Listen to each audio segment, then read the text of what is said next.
Qu'est-ce qui vous a amené à titre personnel vers ce domaine d'activité tout de même original?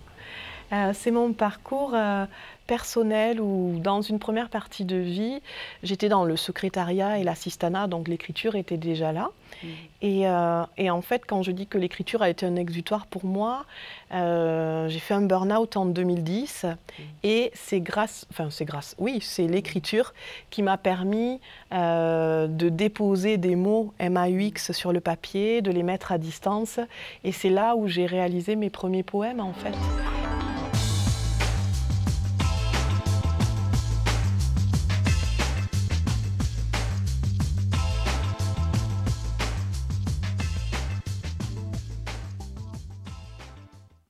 Bonjour à tout le monde et bienvenue à cette rencontre du cycle Human Diversity où nous pouvons nous émerveiller devant toute la pluralité de l'être humain. Aujourd'hui, nous accueillons une nouvelle invitée. Bonjour à vous. Bonjour Joseph, merci pour votre invitation. Merci à vous pour votre présence. Mais qui êtes-vous? Alors, je m'appelle Sonia Sio, originaire de l'Aveyron, avec des origines réunionnaises. Eh bien, j'interviens depuis quelques années dans le champ du handicap. J'anime des ateliers d'écriture, de slam, auprès de structures dans le handicap psychique, auprès de personnes autistes également. Et puis j'anime aussi des ateliers dans les écoles supérieures aussi, d'écriture, de slam, et puis des formations en développement personnel. Et à côté, eh bien, j'écris, je slame, je fais du théâtre également.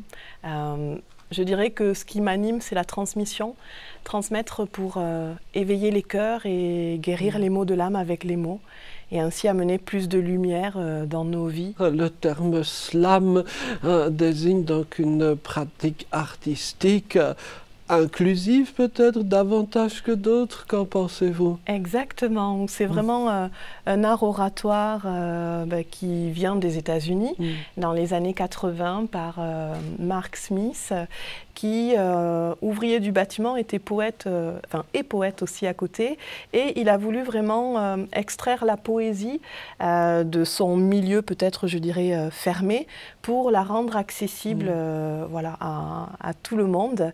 Et c'est comme ça qu'il a organisé des tournois de slam, des compétitions, et c'est comme ça que du coup le slam est ouvert depuis le début à tout le monde. Oui, en Amérique, dans des pays de culture américaine, on met l'accent sur l'expression littéraire poétique des gens, d'où l'écho de creative writing, que l'on n'imaginerait pas tellement en France, non? Alors effectivement, aux États-Unis, c'est plus libéré, où on sent déjà que les personnes ont plus de facilité à prendre la parole, à s'exprimer sur un sujet, alors que chez nous, voilà, s'exprimer, ça reste compliqué. C'est réservé à une élite, non? Est-ce que c'est réservé aux personnes qui font des grandes écoles? Peut-être un petit peu aussi. Et du coup, c'est aussi pour ça que, c'est comme ça, je pense aussi que, eh bien, il y a le slam, il y a le rap, il y a d'autres pratiques artistiques qui permettent aussi de s'exprimer.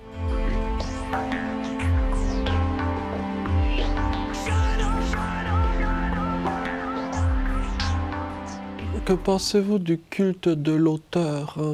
Vous voyez, la poésie, c'est réservé à Victor Hugo, mais moi, je ne suis pas Victor Hugo.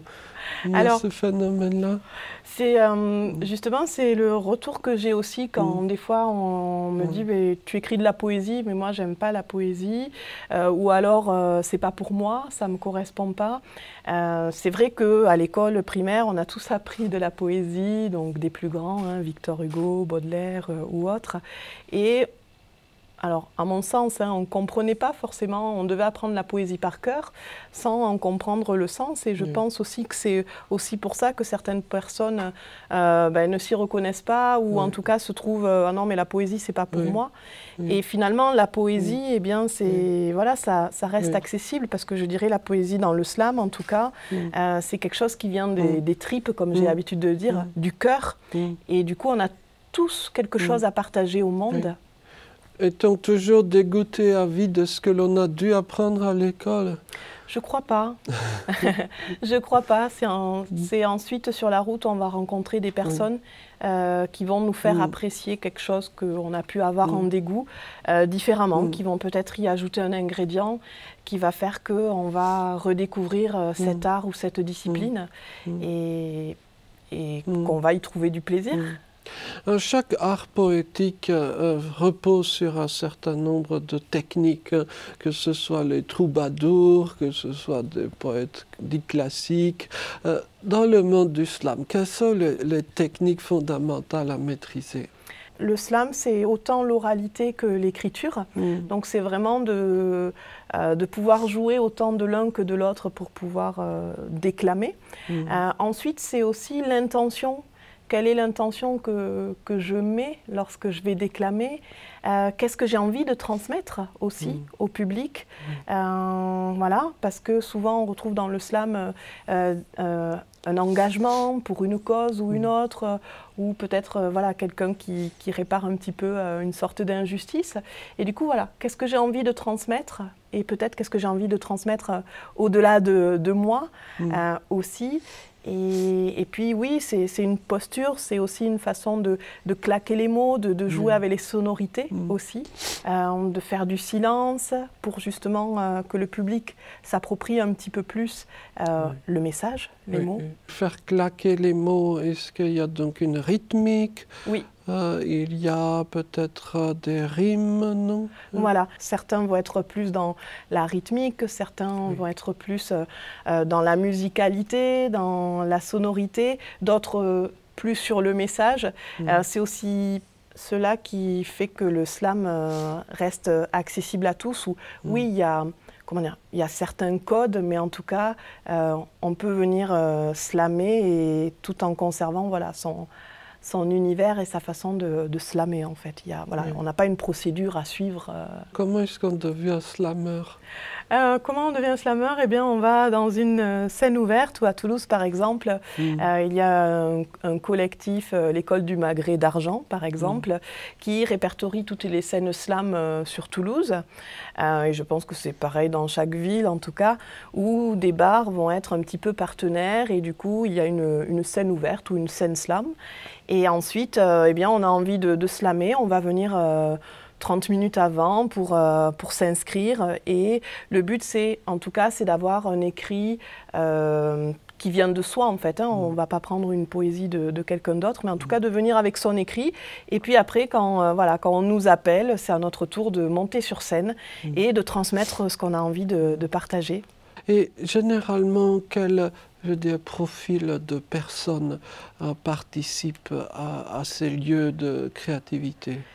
C'est là où c'est intéressant parce que ça réunit tout le monde, ça réunit tous les âges, où j'ai pu voir des adolescents, des adolescentes comme des personnes voilà, qui ont 60 ans, 70 ans, et qu'on va retrouver dans tous les métiers finalement. Et c'est ça que je trouve fort, c'est que voilà, ça réunit, ça brasse alors toutes les cultures aussi, ou en tout cas on va y retrouver des cultures différentes, différents âges et puis différents métiers. Ouais. Oui. Donc il y a, peut-on utiliser le terme de métissage linguistique, culturel? Oui, complètement. Ouais, c'est vraiment le terme.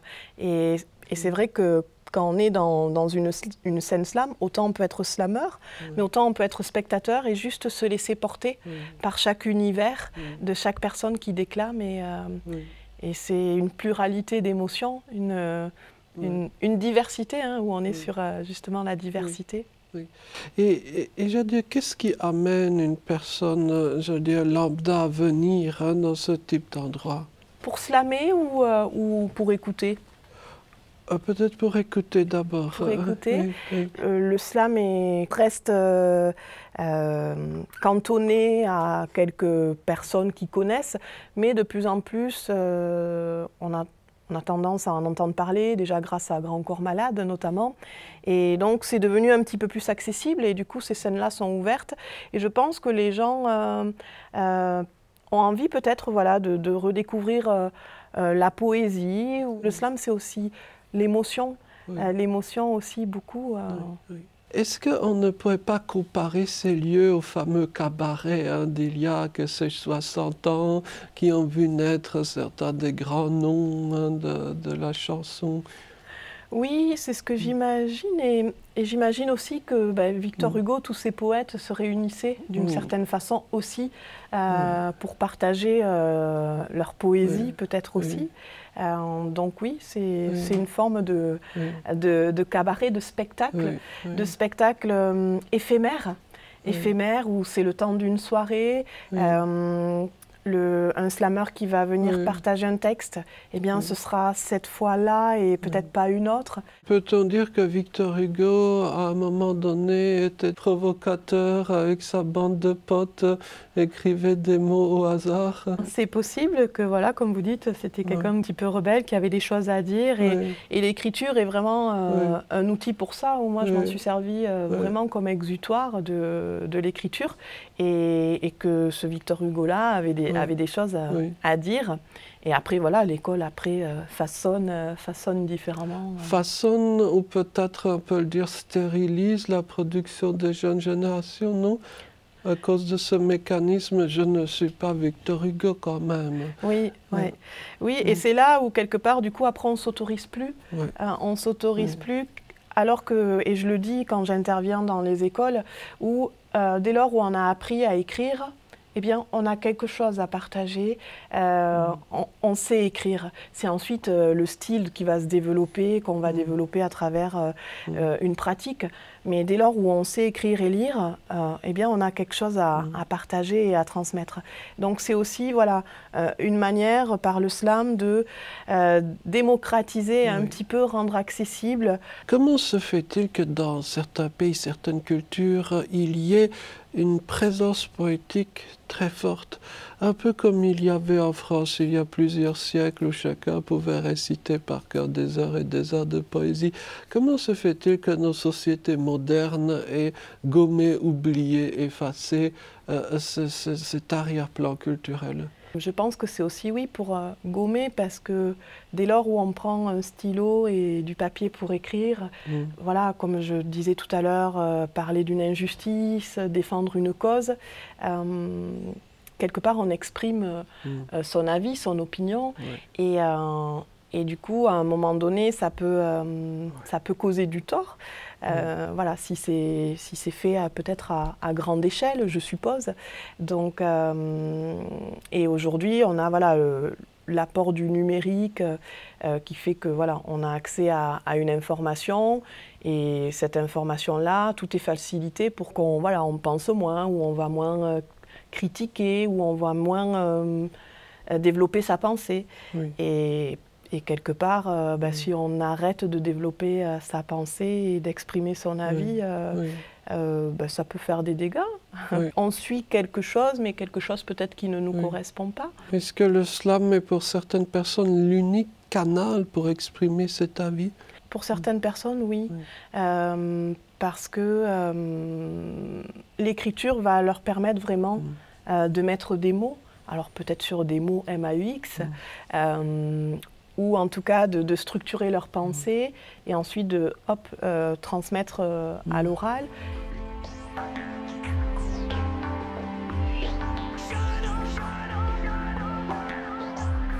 Est-ce que dans les ateliers que vous animez, il y a des personnes handicapées?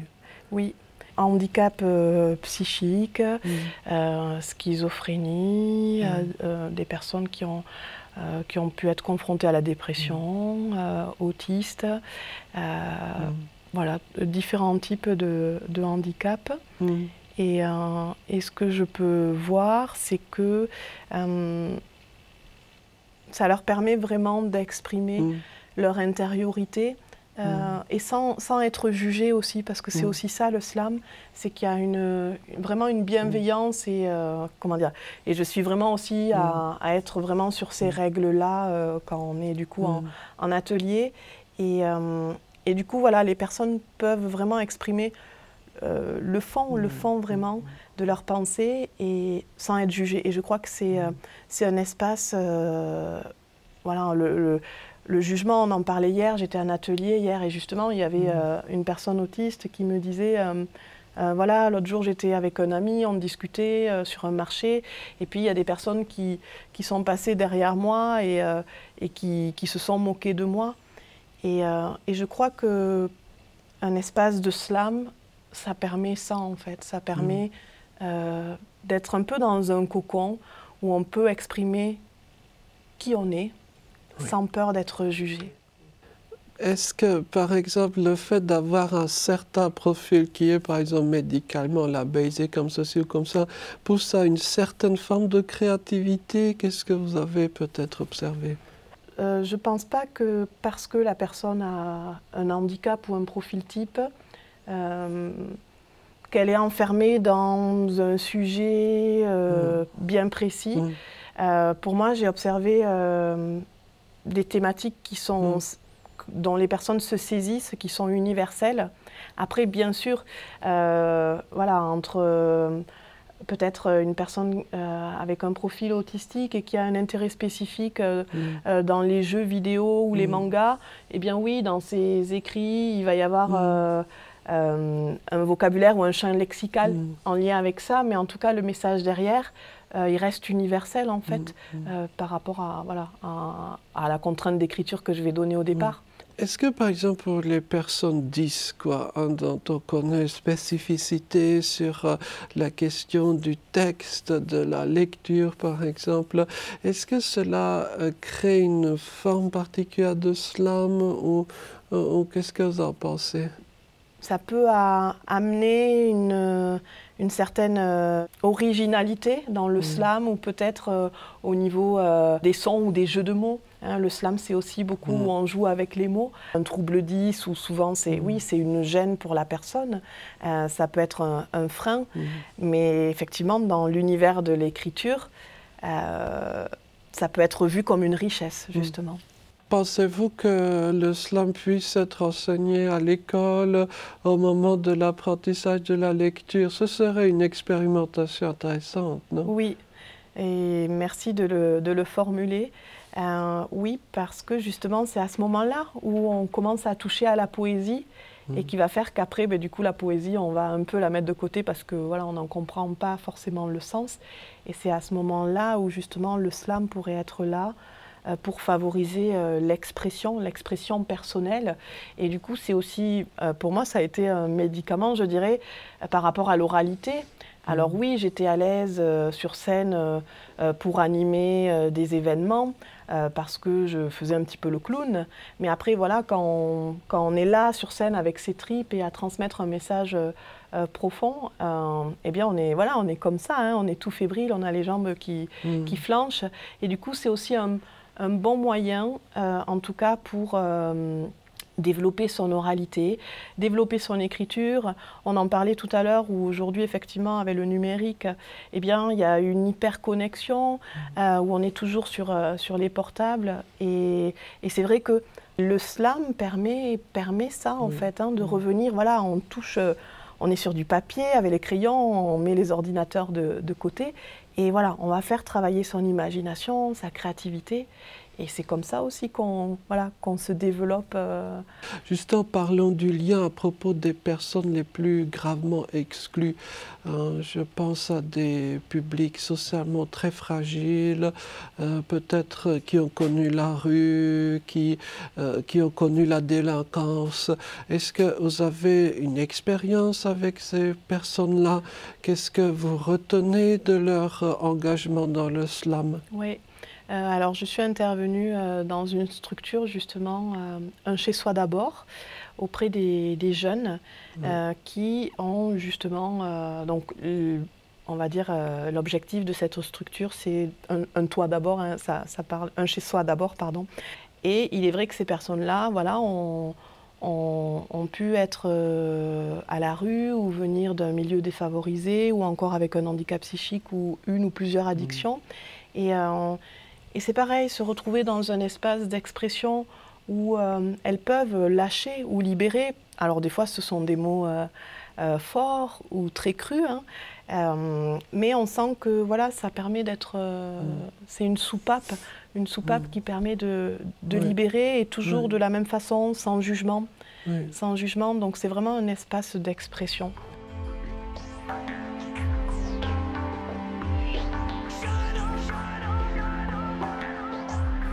qu'est-ce qui vous a amené à titre personnel vers ce domaine d'activité tout de même original? C'est mon parcours personnel où, dans une première partie de vie, j'étais dans le secrétariat et l'assistanat, donc l'écriture était déjà là. Et en fait, quand je dis que l'écriture a été un exutoire pour moi, j'ai fait un burn-out en 2010 et c'est l'écriture qui m'a permis de déposer des mots MAUX sur le papier, de les mettre à distance.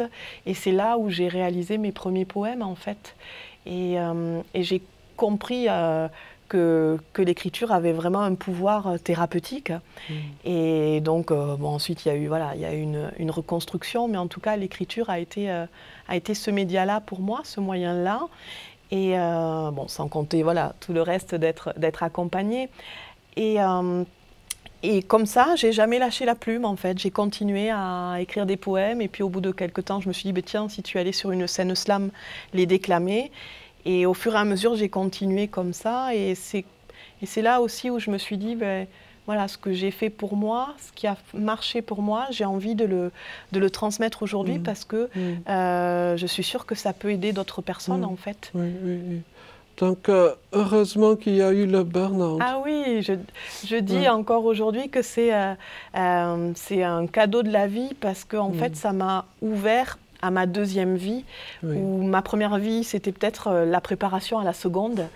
Et celle qui m'anime vraiment, c'est celle d'aujourd'hui, en fait.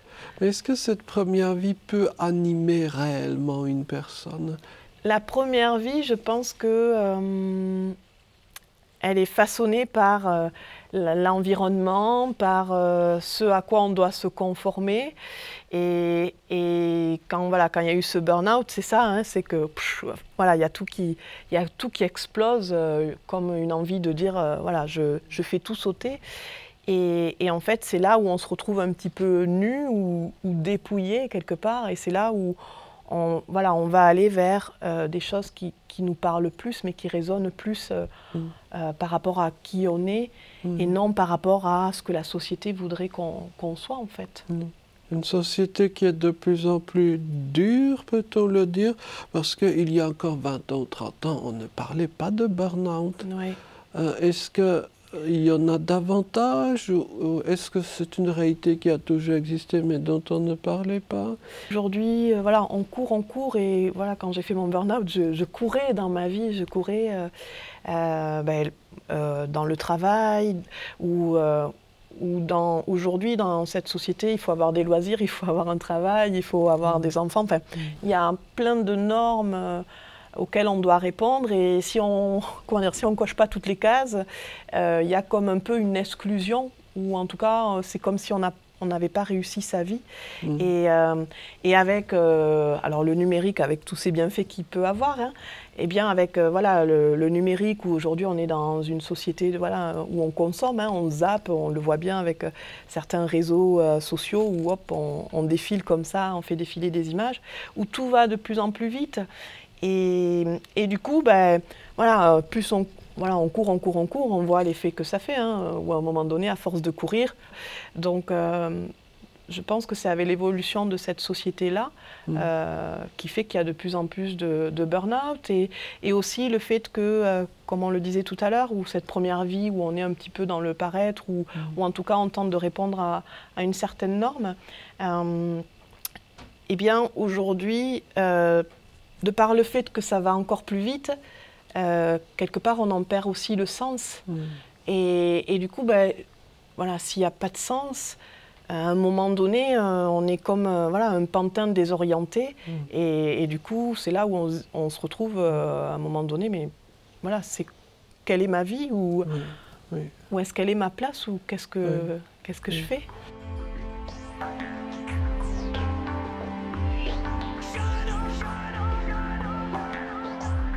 Quelles sont les thématiques les plus souvent présentes dans les slams de vos ateliers?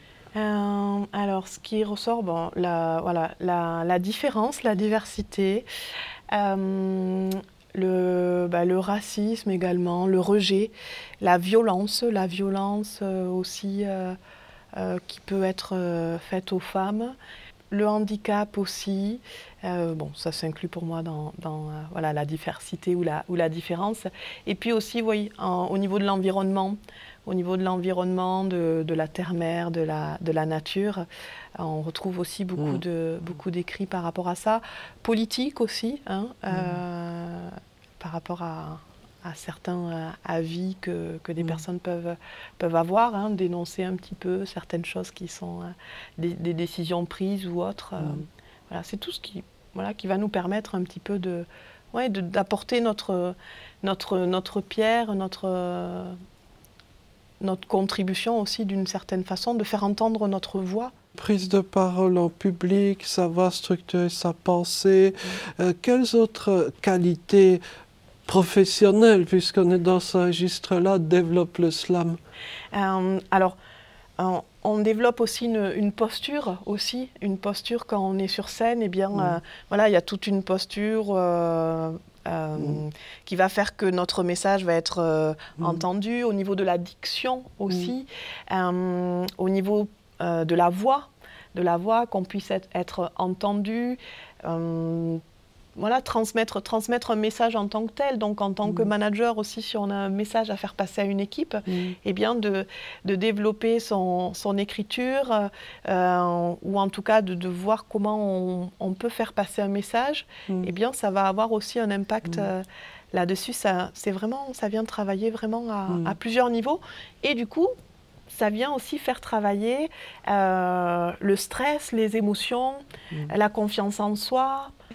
Est-ce que le slam peut contribuer à mettre presque à égalité, mettons, des jeunes qui viennent d'un milieu aisé, avec un certain, comme disait l'autre, capital culturel, et d'autres qui en étaient dépourvus? Est-ce que vous observez cette égalisation ou au contraire l'inégalité reste flagrante? C'est ce que ça permet, et je crois que c'est ce que Mark Smith a voulu faire, en fait, hein, décloisonner la poésie et faire vraiment un espace d'expression qui accueille les différents statuts, finalement. Et c'est ce qui se passe dans ces espaces d'expression-là, en fait, où tout le monde est à égalité. Donc le quart d'heure de gloire de chacun est une nécessité pour nos sociétés. Oui, d'être entendu, d'être écouté, d'être mis en lumière. Ici à Human Diversity, nous avons pour habitude de dire que pour l'inclusion, il suffirait de presque rien. Pour vous, ce presque rien, de quoi s'agit-il? Ça pourrait être un thème pour faire un slam. Tout à fait. Presque rien. Presque rien. Si on portait un regard ouvert envers l'autre, ou en tout cas, je parlais de jugement tout à l'heure, on est tous uniques, singuliers, et en même temps, il y a une telle complémentarité, pluralité et diversité qu'il suffirait de presque rien pour qu'on soit tous unis et sur un même pied d'égalité. Et le non-jugement, pour moi, en fait partie. Peut-être que l'on pourrait un jour inviter certains de vos jeunes ou moins jeunes stagiaires pour leur proposer cette thématique du presque rien vers l'inclusion. Oui, c'est vraiment une thématique où ils auraient beaucoup de choses à dire. Oui, c'est noté. En tout cas, merci de nous avoir fait voyager dans ces univers culturels en plein bouillonnement, qui peut-être tracent l'avenir de la poésie ou de la culture en général. Merci à vous. Merci Joseph pour ces questions bien ciblées. Merci et à bientôt. À bientôt.